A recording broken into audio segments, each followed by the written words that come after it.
Hi everyone. Okay, so this lecture is on the structures and growth of regional economies. Okay, previously we have learned about urbanization, urban sprawl. So this week we are going to learn about why do cities exist. And we are going to learn two theories that can explain urban growth, which is economies of scale and also agglomeration economies. Okay, and also we are going to learn the reasons behind why firms cluster, why they are located together. And finally, we are going to learn three types of cities. Now, so for this week, we are going to, like I mentioned just now, only cover two theories of urban growth. One is economies of scale. The other one is agglomeration economics.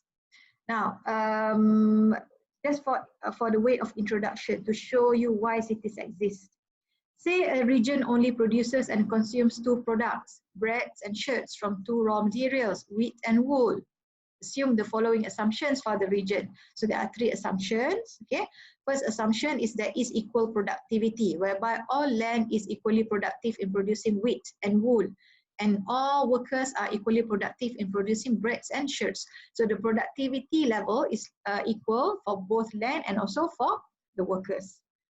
The assumption number two is constant returns to scale in exchange. Okay, when we talk about returns to scale, that means for one input that we put into the activity, we receive one input back, one output back in return. So in this case, we assume constant returns to scale, no benefits, no advantage whatsoever.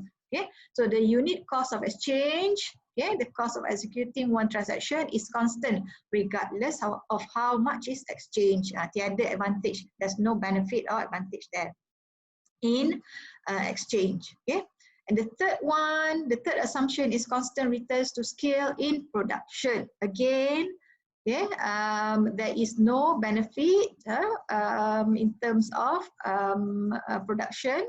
Okay, in terms of production, one unit input will result in one unit output, no economies whatsoever. So the quantity of bread and shirt produced per hour is constant, regardless of how many shirts a worker produces. Okay, and the workers don't get tired. They don't get tired and they don't have any advantages. The rate of production is constant. Okay, so what if these three assumptions hold true? Okay, assumption one, equal productivity means there's no benefit for specialization because everyone is equally productive.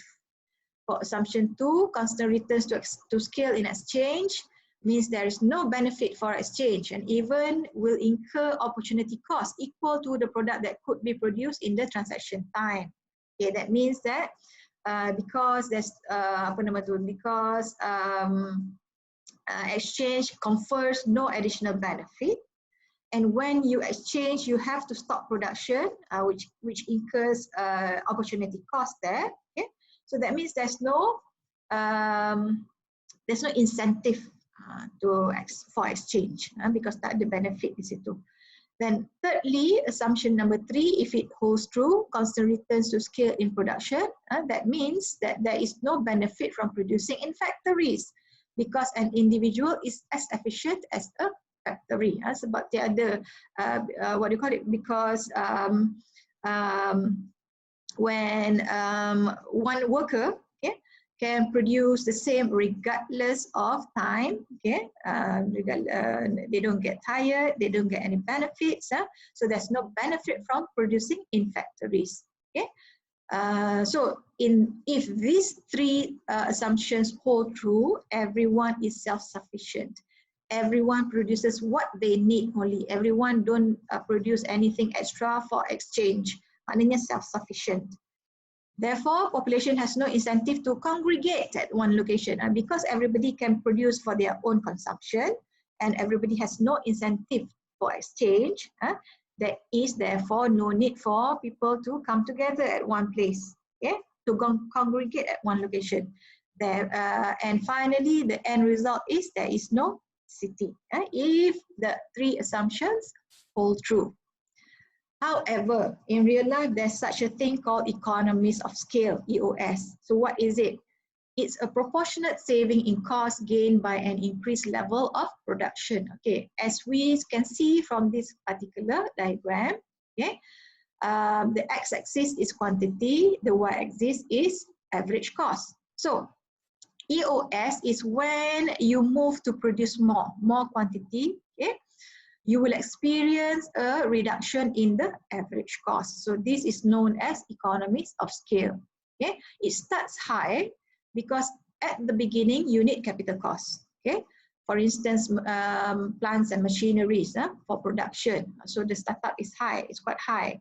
But then once you increase the quantity of production, okay, you experience efficient production as the machines, for instance, are being used to near its capacity, its full capacity. So you can reduce the cost of production on average, the average cost of production.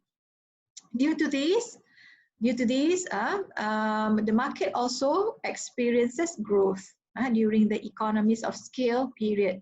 However, at a certain point, okay, at a certain point, the optimal marginal cost will be reached, which is the lowest, lowest average cost achieved as we increase the quantity of production. And thereafter, after that particular point of optimal marginal cost, okay, these economies of scale will set in. We will experience a state of economies of scale whereby the average cost of production will decrease. We will experience a situation whereby average cost per unit produced will increase.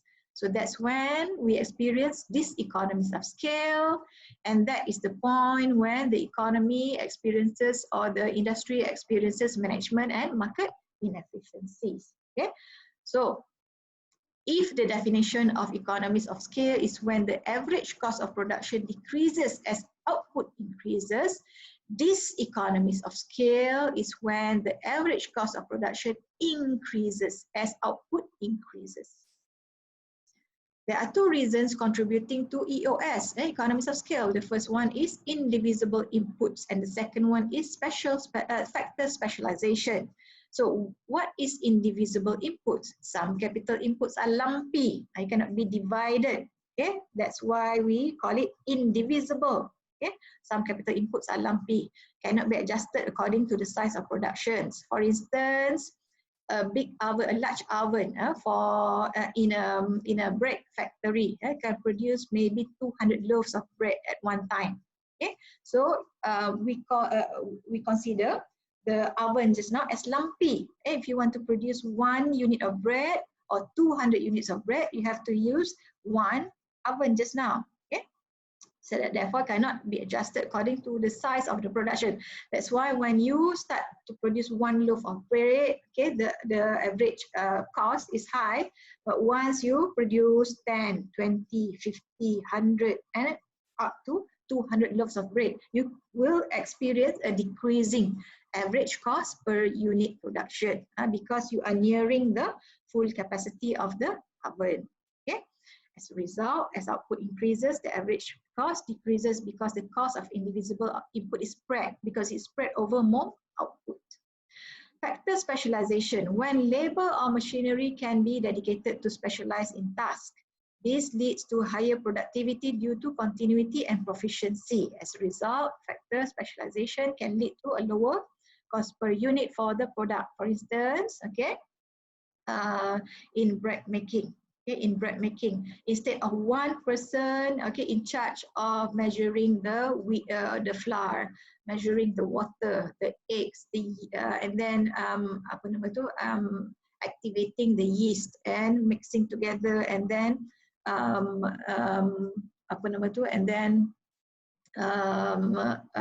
handling the dough. One person doing all of those. Now we can have one person handling the wheat, one person handling the measuring the flour, one person activating the yeast, one person mixing, one person handling the dough. So you can specialize. So therefore, by specializing, you can the activity can lead to higher productivity due to this continuity, because everybody is so expert in their own task that they can cut the time in completing their tasks. As a result, factor specialization can lead to lower cost per unit for the product. The second theory, what is agglomeration economics? It's natural to assume that if two firms compete for customers in a region, they will be located far apart. So logically, you assume that if two firms are producing or selling the same products, they will be located far apart so as not to overlap, to overlap and then lose customers. But in the real world, many competing firms are located close together in clusters. So instead of locating far apart, in real life, you have firms located close together. In clusters, maknanya in groups. Why? The explanation comes under the agglomeration economics. So the agglomeration economics is the big term, okay, is the generic term, is the big term, explaining why firms cluster together. But there are two subdivisions to this particular theory, which is localization economies, and the second one is the urbanization economies. When we want to explain agglomeration economics for one industry, in a single industry, the forces that give rise to the phenomenon is localization economies. But when you want to explain in terms of place, in terms of many industries, in many industries being clustered together in one place, okay, they are known as urbanization economies. So localization economies and urbanization economies are both agglomeration economics, but localization economies explain for a situation whereby there's one industry and on the other hand, urbanization economies explain, okay, for agglomeration economies for many industries located in one place. Okay.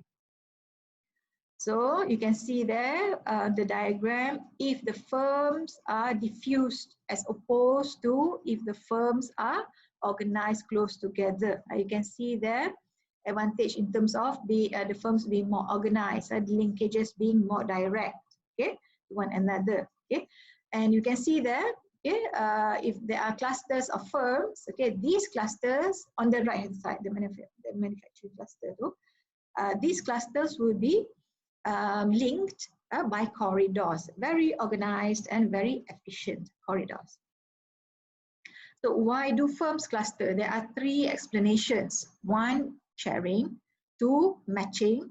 Three, learning. So just now was the theory behind clustering, which is agglomeration economics. But the reasons can be further detailed into sharing, matching, and learning. So sharing what? The first one is firms share intermediate inputs. So you have raw materials, you have finished products, and then in the middle you have intermediate inputs. Some competing firms locate close to one another to share a firm that supplies an intermediate input. It says there. So what is it? What is an intermediate input? An intermediate input is something one firm produces that a second firm uses as an input in its production processes. Okay? So maknanya in between. So example that I gave here is buttons. But you also have for maybe for the car manufacturing industry, you may have nuts and bolts, specialized size, nuts and bolts. You have things like what else? Parts of the car, whereby one company can produce and many other car manufacturing companies use that particular part as well. So those parts are known as intermediate inputs. Now, sharing intermediate inputs, okay, apply for both localization and urbanization economy. So whether it's single industry or many industries within one place, okay, both also share intermediate inputs. I mean, for all the firms there. For example, for localization economy, buttons are used as an intermediate input by dressmaking firms, and dressmakers located in a cluster can enjoy lower button costs due to economies of scale. Okay? Remember just now when firms cluster, you enjoy more efficient linkages with the other firms in terms of maybe intermediate terms punya transport costs can be cut short because they are located closely together. For urbanization economy, okay, so these services, the business services, transport services, infrastructure, they all fit into each other. Okay, so business services, for instance, lawyer firms, consultancy firms, what else? Banking services, financial services. Okay, those firms may be located in one area, one city area. Okay, but the people who want to use their services, maybe the business people themselves, the different firms themselves, or even individuals, okay, who want to use, they need transportation services. Okay, not just to transport people from one place to another, but also to maybe transport documents from one place to another within the urban area. So they use transportation services such as taxis, such as Grab, such as Uber, just now. At the same time, okay, these transportation services need infrastructure. Okay, they need the roads, for instance. They need the rail links, for instance, for MRTs. So these three types of industries, or components of the economy, business services, transport services, infrastructure, they enjoy or they share intermediate inputs in the urban area. Sharing number 2, they share a labor pool. So besides the intermediate input just now, okay, firms also share a labor pool. So in some industries, many new products are produced, but only some will be successful. This gives rise to a rapidly changing demand for labor in that industry, where unsuccessful firms will fire and successful firms will hire workers. Okay, this particular situation will be illustrated clearly in the next diagram, where in the next slide, whereby there will be a diagram where we can see how the labor pool will accommodate, okay, the workforce, and how successful firms, they look for more labor, unsuccessful firms, they lay off laborers, and the laid off laborers will go into the pool again and to be employed by successful firms.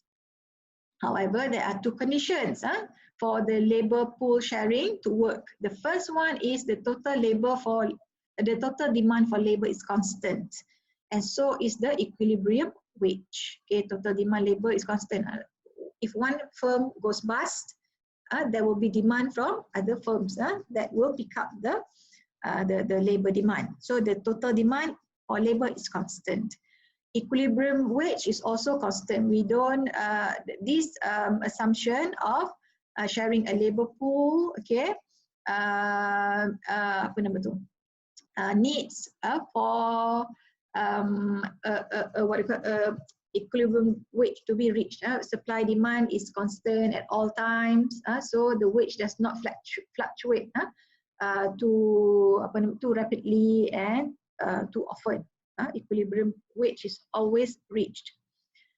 Workers are mobile. The second condition, workers are mobile. That is, they are able to transfer between firms without exit and entry costs. Easily can switch from one firm to another, okay, without, for instance, being penalized for quitting or being asked to pay entry costs if they want to join a new firm.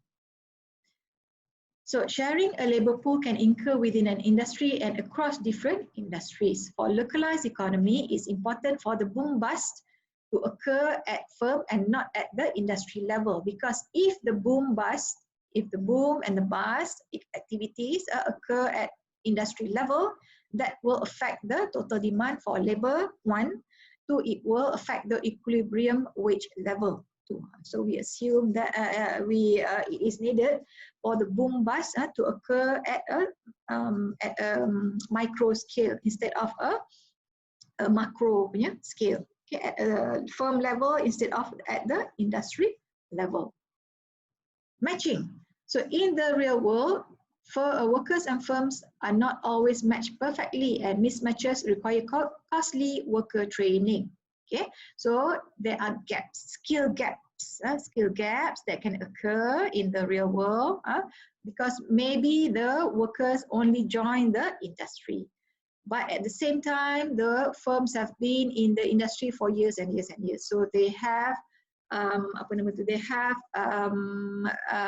perfected, or maybe they have reached a high level of efficiency in production or in operation. Okay, so the workers who have just joined, maybe their skill levels are not quite there yet.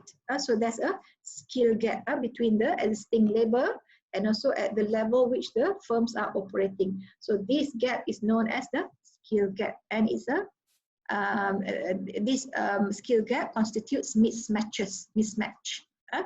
But how do you can it be can the situation be improved? Yes, the skill gap can be closed by training, worker training. But in order to conduct worker training, the firms must incur costs, and the cost can be costly. So a large city can improve the matching of workers and firms because some skill requirements are common to multiple industries. For instance, firms in many industries require computer programmers. So if a firm requires a programmer from the labor pool, they may not have to train the workers because the workers already have the necessary skills. Because there may be a large number of computer programmers in the labor pool. Generally, an increase in the number of workers decreases mismatches and training costs, increasing the productivity and net wages for workers. So a large number of workers or an increase in the number of workers can decrease the mismatch just now. Because if you have more workers, okay, chances are these workers are all trained. Many more workers are trained compared to the untrained one in a smaller labor market. Okay? The higher net wage is an incentive for workers to live in large numbers in cities. Thus, both firms and workers benefit from better skill matching in large cities or in agglomeration economies. So this is the diagram that I told you before. Okay. We have the labor pool, we have here the industry. So in the industry, on the left hand side of the diagram, we have the labor industry, as we have the industry. Okay, within the industry, we have occupied jobs for the successful firms. So the jobs there are secured, the jobs are occupied. Okay, but at the same time, some of the firms may go bust, may be unsuccessful. So there may be layoffs in the occupied jobs in the industry. So the layoffs, okay, the laid off workers then join the labor pool again and becoming part of the unemployed. Okay, so the workers will conduct their search activity for new jobs with successful or existing firms in the industry. Okay. At the same time, okay, the successful firms in the industry will make new hires. So they go to the labor pool to look for their workers, so for their employees. So this search activity by the workers and also the search activity by the firms, okay, will result in matching in the labor pool. So if matched, the new the new workers will be hired back into the system or into the industry. So that's how the labor pool works. What do you call it? The successful firms will hire, unsuccessful firms will lay off but the laid off workers will be absorbed back into the industry, okay, through the process of matching. The third reason why firms cluster: learning. When firms cluster together in a location, the industry is likely to stay there for a long time. The locality will be occupied by people who are in the same trade, whereby secrets of the trade will no longer become secrets. It's because of this. Okay, the workers are social animals, social beings lah, social beings. Okay, so when we say that workers are social beings, that means that the workers interact with each other. Okay, they see each other, they talk to each other, maybe outside work, not just in a formal setting, but also in an informal setting. Maybe after work, they go to the mamaks, they go to the bars, meet people, meet their friends, and maybe before they used to study in the same university, but they work in different places. But after work, they go to these social places, and then they talk or they interact with each other. They share their knowledge, whereby with the sharing, the secrets of the trade will no longer be secret. They will become open secrets. And so for localized economies, innovations by one firm will be taken up and improved by others with suggestions of their own, and thus become new source of ideas. Again, localized economies refer to a place or a single industry city, a single industry, only one industry in the city. So localized economies. Innovations by one firm, because there's no longer secrets of the trade, okay? So the secret will be out, but what happens in the industry? Other firms will improve on that particular idea, and they will come up with new ideas. Okay? So the ideas lead to new products as well as new ways to produce old products. And evidence showed that the most innovative industries are more likely to form clusters.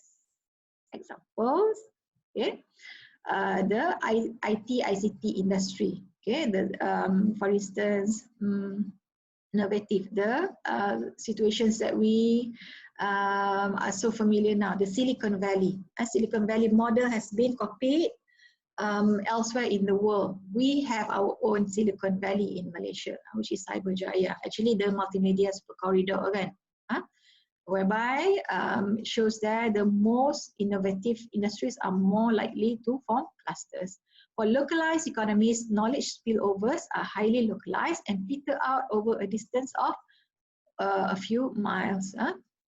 So for localized economies, for single industry economies, knowledge spillovers are very concentrated at one place or one geographical area. As you move out of the CBD, for instance, okay, the spillover, the knowledge spillover, the knowledge sharing, the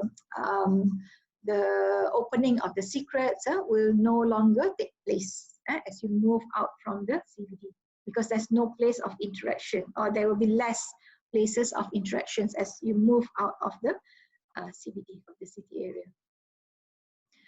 For urbanization economies, knowledge spillovers often cross industry boundaries, so it's bigger because we know that urbanization economies comprise several industries in the place, in the urban setting. Okay, so it's on a larger scale. This knowledge spillovers, meaning the sharing of knowledge, okay, unintentional sharing of knowledge, okay, in urbanization economies, they occur at a larger scale rather than a localized punya or concentrated punya setting. The knowledge spillovers in urbanization economies can take can cross industry boundaries, can be cross industries. Cities that produce a wide variety of products often becomes fertile ground for applying new ideas refined in the design and production of one product to new products. Okay, and studies have shown that diversity in products promotes employment growth, especially in new and innovative cities. Okay, diversity in products promotes employment growth. So as more products are produced in that particular city, okay, of course, the firms need new workers, not only to think of new ideas, but to fine tune whatever is in production. So this will give rise to demand for more employees. So this is true especially in new and innovative cities. When firms cluster, okay, learning opportunities increase, resulting in gains in human capital. Okay, so another opportunity to learn, okay, is when firms cluster, when people interact, when people talk to each other, when there are opportunities for formal education in the place, there will be increases in human capital in the city. Okay, so what is the definition of human capital? It's the knowledge and skills acquired by workers in formal education, work experience, and social interaction. So human capital can be increased or can be enhanced, okay, not only in universities, not only in formal settings, in institutes of higher learning, but also at work, when people interact, when workers interact with their colleagues, for instance, when people interact with their bosses, for instance, when juniors interact with seniors in the offices, for instance, they acquire knowledge and skills that can increase their capital, their human capital. The third place, okay, or the third method of increasing human capital is social interaction. So social interaction, like what I mentioned just now, it occurs outside the workplace and outside a formal setting for learning. So maybe it can occur in social places like bars, like mamaks, restaurants, like parties, okay, social interactions. A larger city provides a wider variety of role models for workers. Okay, when the juniors or when the junior executives, the juniors, they see people who are more established, people who are more senior, who are there already. Okay, so they feel motivated, they feel inspired. Okay, they get the mentorship from these senior people. So that's why they can learn more. Okay, in these settings rather than a rural setting or suburban setting. So in urban learning, when a worker migrates from a rural area, his salary will not increase immediately, but will gradually rise over time as learning increases his productivity. Through what? Through just now in the interactions with other people, with his peers, interactions with his bosses. What he learned at work, for instance, so those things, okay, will increase his skills and eventually will increase his salary. If he leaves the city to work at his place of origin, his earning will remain at that higher level, the level that he achieved at the city, okay, to reflect his higher productivity compared to his peers in his hometown or at the suburban or rural setting. So what about US and urban economies? Corporations locate their headquarters in cities to exploit urbanization economies. This is true for all actually, for most cities. Most of the HQs of big corporations are located in cities. Because of what? To exploit the urbanization economies just now. Remember the intermediate input sharing, what else there? The learning, the matching, the sharing advantages of cities, of firms if they cluster together. So that's why the corporations tend to locate their HQ in cities. While the core business activities are done in-house, other business activities are normally outsourced. For instance, legal, accounting, advertising, facilities management for us, real estate people. Okay. So the core business, for instance, of what's a big company? Core business of can't think of one. Core business of McDonald's, McD, KFC kan. The core business activities are done in-house. But things like I said just now, the FM, legal, accounting, those activities can be outsourced. Okay. Corporations cluster to share firms that provide business services. They cluster to share valuation firms, to share legal firms, to share accounting firms, Price Waterhouse, PwC. Firms that provide business services possess EOS advantages, and thus corporations enjoy lower costs for these services. Okay, that provide business services possess EOS. For instance, the Price Waterhouse just now, PwC just now, the accounting firm, or legal firms, because they have what do you call that? They have a specialized personnel, so specialized employees, people who are trained in legal matters, people who are trained in accounting matters, people who are trained in real estate management matters. Yeah, so we are more efficient. We can operate at a lower cost, for instance, cost savings, because we are experts in our fields. That's why the corporations can enjoy lower costs for these services. Generally, big cities specialize in managerial functions, while small cities specialize in production. I gave the example of car manufacturing the other day, whereby managerial functions, I gave the example of Proton, right? Proton in Malaysia, the car manufacturing, the national car firm, corporation, and the HQ is in Shah Alam, but the productions are done in smaller cities like Tanjung Malim, like Pekan, okay, in other smaller cities in Malaysia or smaller towns in Malaysia. And this situation whereby the big cities specialize in managerial functions, smaller cities specialize in production, is even more pronounced with advances in communication technology. So now with the advancement of ICT, for instance, whereby you can easily meet using Zoom, or you can easily divide your task using automated systems. The division between managerial functions and production are facilitated by the ICTs, by the information communication technologies available. So why do cities exist? Okay, these two examples are natural settings of cities in the natural world. Okay, the first one is a beehive, the second one is an anthill, and those are essentially cities in the natural world.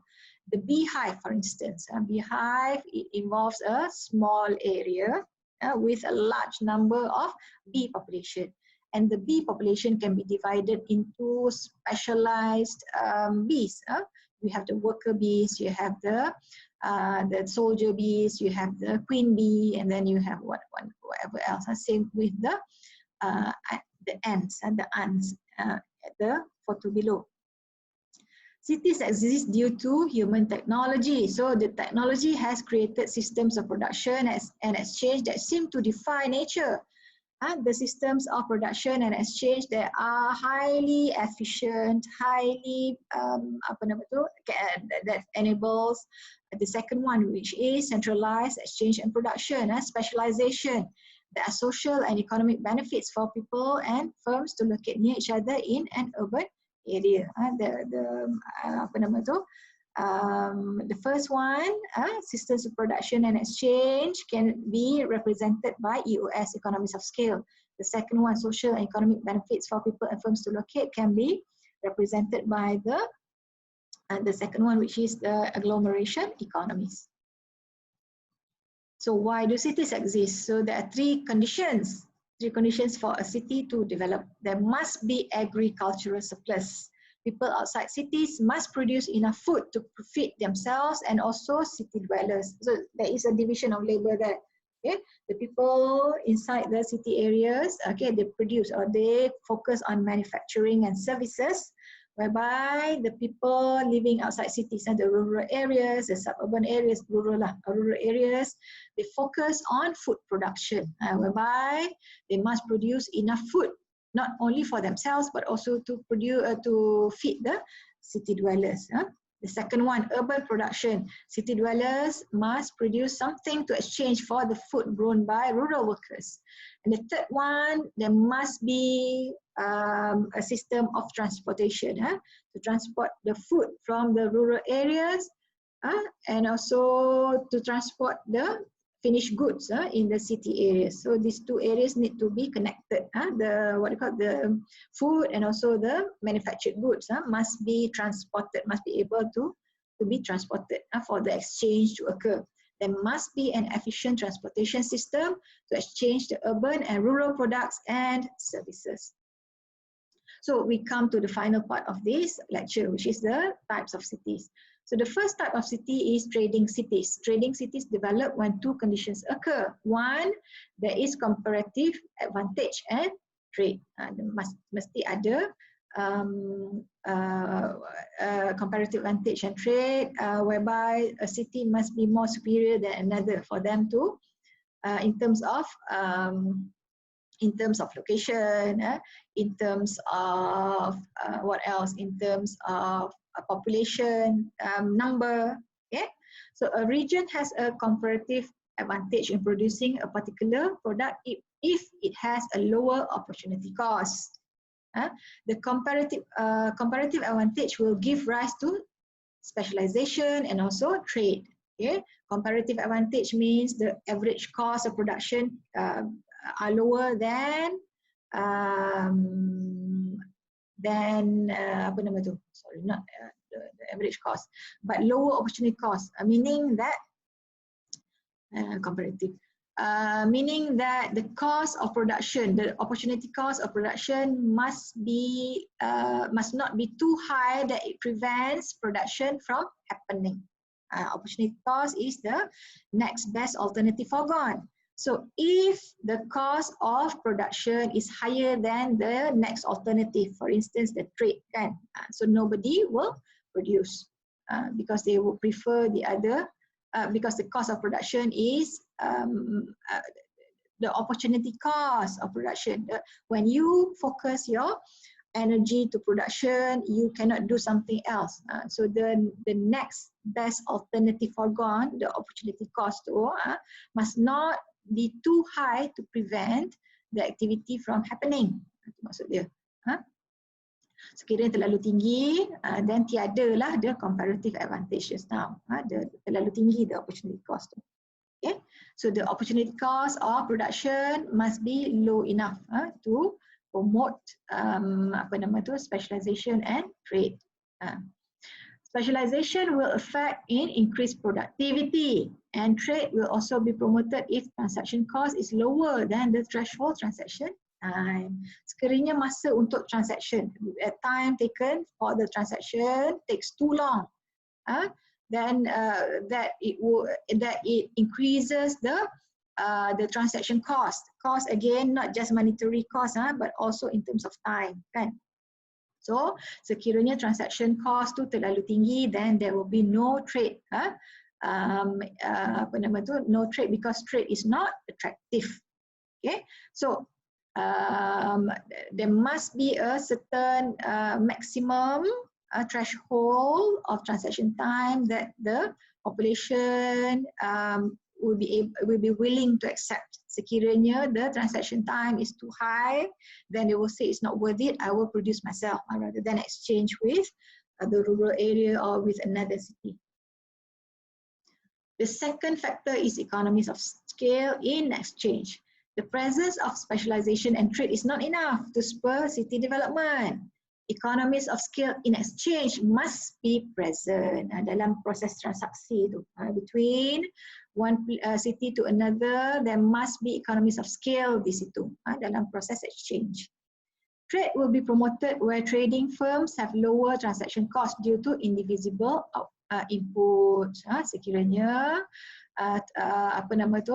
there are large trucks that can carry a large number of goods that will reduce the average cost of transaction. Sekiranya they increase the number of the unit of transaction goods just now, kan? So setiap penambahan for every additional good for the exchange, lower average cost will be incurred. So that's why there will be economies of scale in exchange.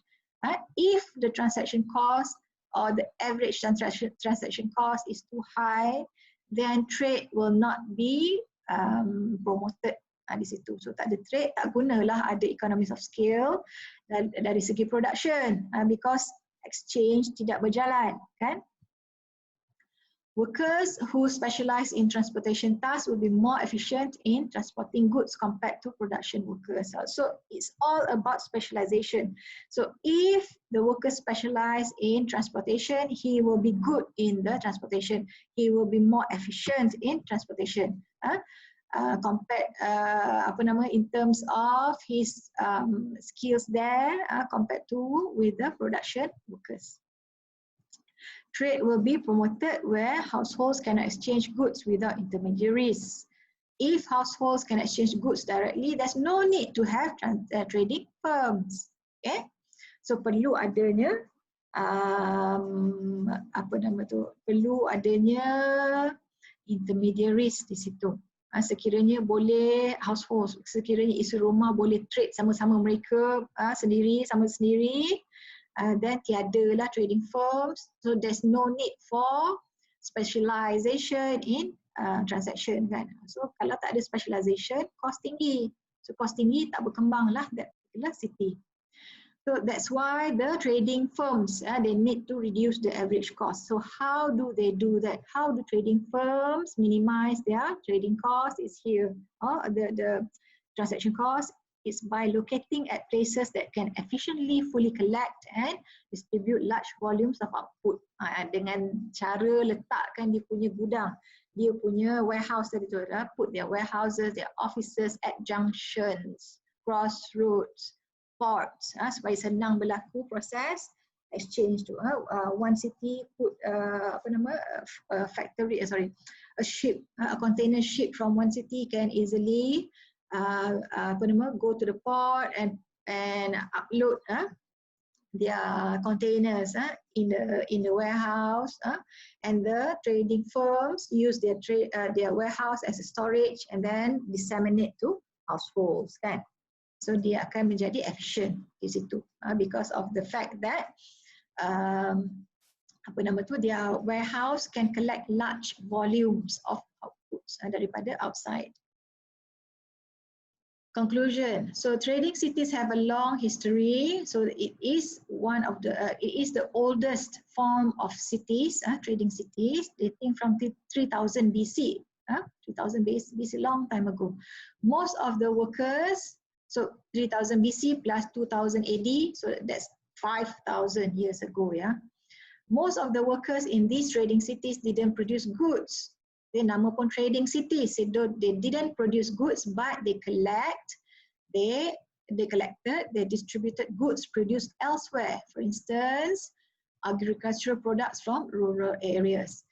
As trade was a risky business, firms in the trading city provided insurance, credit, investment opportunities, banking, and legal services. So the support businesses, the support services also are needed in the trading cities, and not just the trading firms just now or the trading companies just now. So the trading companies need to have finance facilities, for instance. So there needs to be banks there, financial firms there. The shipments just now, the containers, the container shipments just now need to be insured, insured against any loss, maybe loss at sea, thefts, fire. So there needs to be insurance company in the trading cities as well. Okay, credit, investment opportunities, and also investors. So maybe the trading companies, they don't have their own capital. They invite investors to put their money to buy the goods or the products from other cities. So the investors or investment firms also need to be located in trading cities. Now, examples of trading cities from the antiquities are Athens and Rome. Now, these cities eventually fell.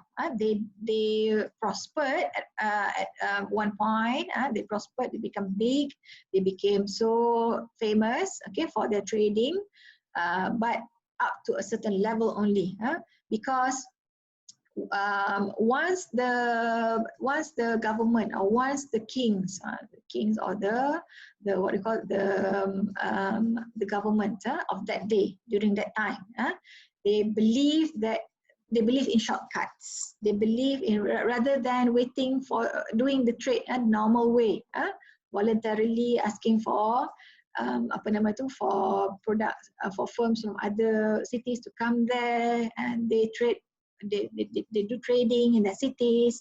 They use coercion, paksaan. They use their military force to conquer the other cities, to force the other cities to distribute or to give their goods to the trading cities, Athens and Rome just now. So they fell. Coercive transfer payments. Bila dipaksa saja,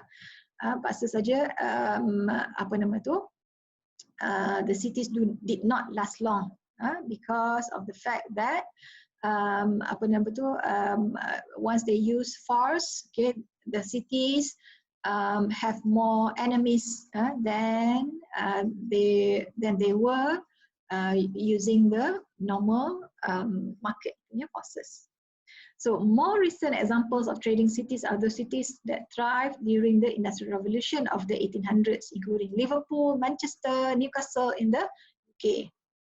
As can be seen, innovations in transportation contributed to changes in the characteristics of trading cities. So one factor that contributed to the boom of the trading cities is was the innovation in terms of transportation. So from ships that only use the wind power before, kan, they use masts, they use sails, kan. After that, they through the Industrial Revolution, okay, they they created, or they came up with steam engines, for instance. Titanic, kan, Titanic did not depend on the wind to sail, kan. Titanic, for instance, it has its own engine using coals, using fuels to fit into the steam engines, kan. So if the ships did not have to depend on the wind factor, they don't have to wait for a certain period of the year to conduct their activities, so they can easily go to other places without waiting for the wind to change in their favor.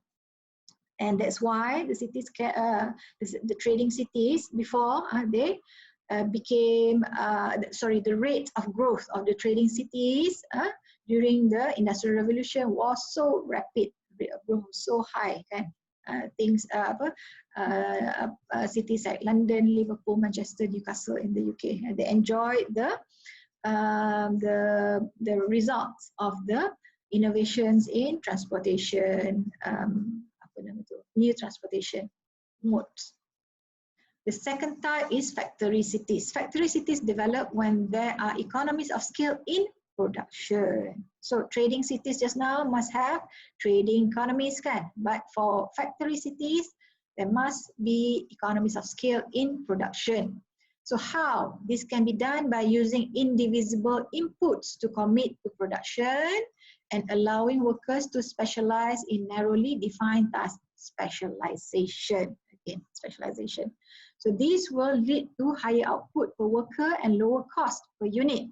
And this system of production is known as mass production. Kilang, I can see the photo, the top photo there.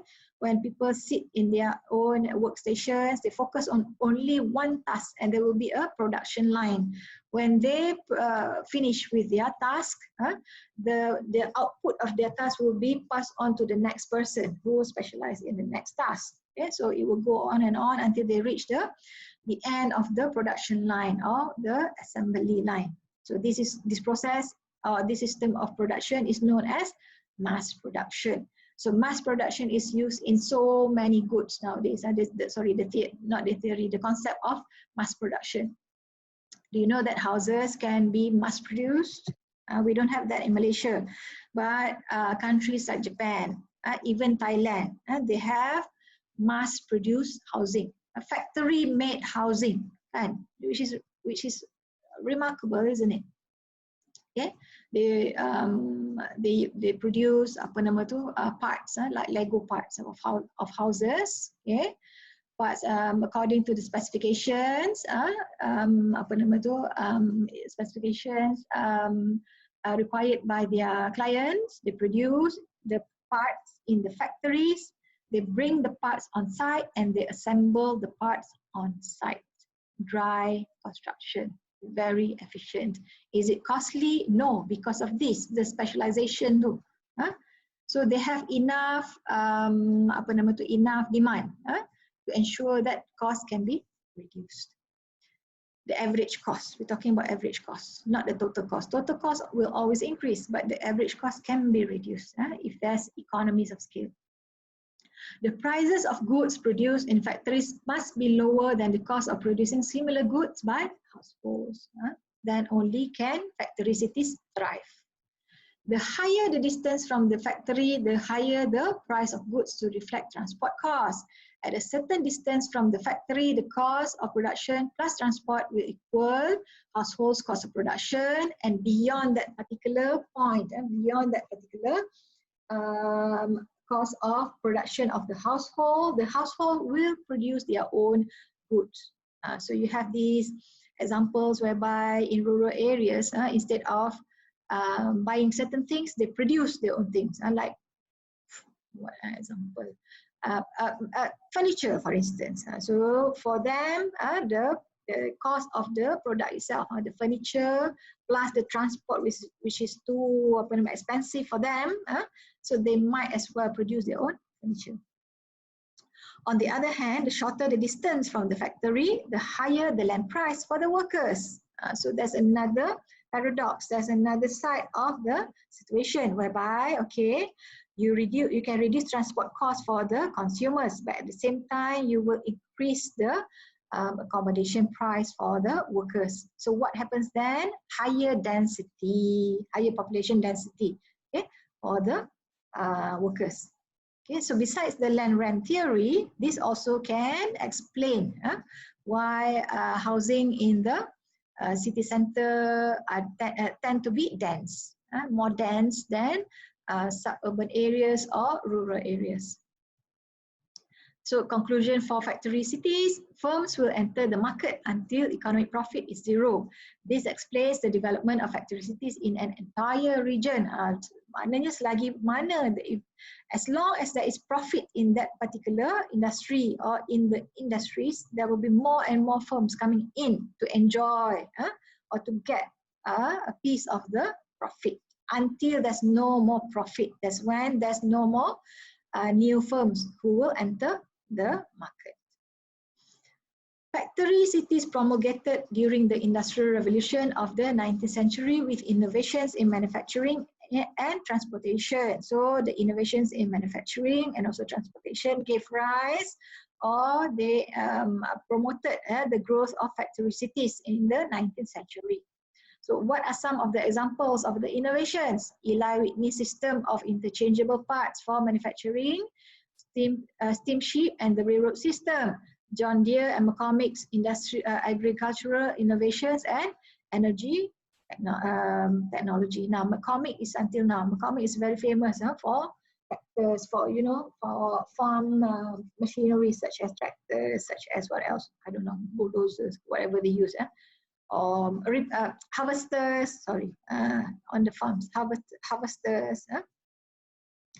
In contrast to earlier trading cities, workers in factory cities produce good products rather than simply distributing products produced elsewhere. So the main function of factory cities is manufacturing. The main function of trading cities is exchange and distribution. So the third one, innovation cities. An innovation city develops if there is a relatively large payoff from collaborative innovation. So the key word there is collaborative and also innovation, inovasi lah, innovative city. Collaborative means that there needs to be a large number of firms in that particular city to enable the three things just now: sharing, learning, and also sharing, learning, teaching. Is it teaching? Sharing, learning, sorry. Sharing, matching, learning, matching. To enable these three, okay? So cities are centers of innovation because they facilitate knowledge spillovers. So again, I keep on mentioning knowledge spillovers. Knowledge spillovers is when, okay, there is a sharing of the knowledge. Spillovers tu macam externalities just now that we learned before, externalities. Something that occurs beyond the two parties, kan? So knowledge, okay, knowledge in a city, okay, is supposed to be between the worker and the firm only. But somehow, if the knowledge is spilled, terkeluar daripada the firm and the workers within the industry, there's a spillover there. And the spillover is positive externality actually, because people outside the transaction are enjoying the benefits of the knowledge. So because they facilitate knowledge spillovers, the exchange of knowledge and ideas among innovators. The number of patents per capita increases with city size and density. As a city grows in size, there will be more patent per capita. Patent is intellectual property. Intellectual property, it can be in terms of patents, patents in rekaan design, for instance. Ideas can be a patent, can be patented. So the number of the patents is now per capita increases with city size and density. So in the case of innovation, 1 + 1 sometimes does not equal 2. It's not only restricted to 2. One idea plus another idea may lead to 10 new ideas, for instance. So that's why as a city grows in size, innovation city grows in size, the number of patents can increase exponentially. Terlalu dia punya rate tu is not 1 to 1 to 1. Dia bukan kadar terus, can be exponentially. A key factor is the high education level of the city workforce. A city that has no economies of scale in production or exchange can still develop by way of innovation. So that's why we have nowadays new cities without any obvious advantages in terms of production.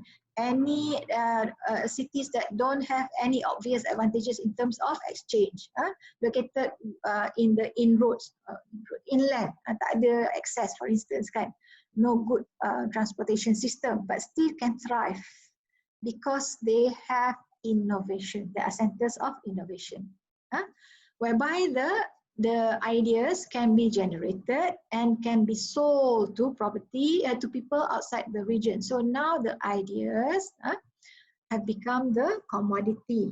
Sudah menjadi satu commodity, sudah menjadi satu currency nowadays. The innovations could be in consumer goods or in production, either improving intermediate goods or techniques used in production. Importantly, innovation is facilitated by collaboration. So in order for innovation to occur and to occur quick, there must be collaboration. Mesti ramai. Innovators are most productive when they interact with educated and creative people. Okay? The sharing of knowledge and ideas can be formally or informally. The more of these interactions, the higher the payoff to innovation. I said just now, 1 + 1 in the case of innovation is not 2. 1 + 1 equals 10, 20, 100 or whatever. Because ideas simply grow when they are shared and they are improved on. With increased numbers of workers in the city, the return to innovation increases, but at a decreasing rate. Why? As a city increases in number, in size, in terms of its population, yes, the number of patents will increase, okay, at an increasing rate, but When it reaches a certain level, okay, the optimum level, okay, that's it. Beyond that particular optimum level, okay, the return to innovation will keep on increasing, but slower. Slower, kenapa? Slower. Increased number of workers result in increased cost of living in the city. Sudah ada negative externalities, such as congestion, such as pollution. Okay, coming with it is stress, for instance, and mental health too goes down, kan? So the return to innovation will keep on increasing, but the rate just now, for instance, I said 1 + 1 can equal to 10 new ideas. And so now instead of 10, it will become 8, then 7, 6, 5. Still keep on increasing, kan? But at a lower rate. Because of this, the increased cost of living, the cost in terms of not only cost monetary and also the non-monetary cost of living. Cost of living in terms of higher accommodation costs, for instance. Rental becomes higher, prices of properties, house prices become higher, so increased cost of living. Price of goods also can be higher. Their food, the essentials can be higher. Transportation. The innovations sold in the city are sold outside the region, generating income that the city workers use to purchase consumer goods. Conclusion, in the last few decades, changes in telecommunication have increased the payoff from innovation, and instant communication via internet has caused innovation to have a world market, whereby a good idea can be sold to people throughout the world. For instance, nowadays you have YouTube, kan? You have YouTube, you have ideas, or you have products that you can convey to a wider audience than before. Yeah, good idea can be sold to people throughout the world. So that's all for this week. Okay. Thank you for your attention. Happy learning.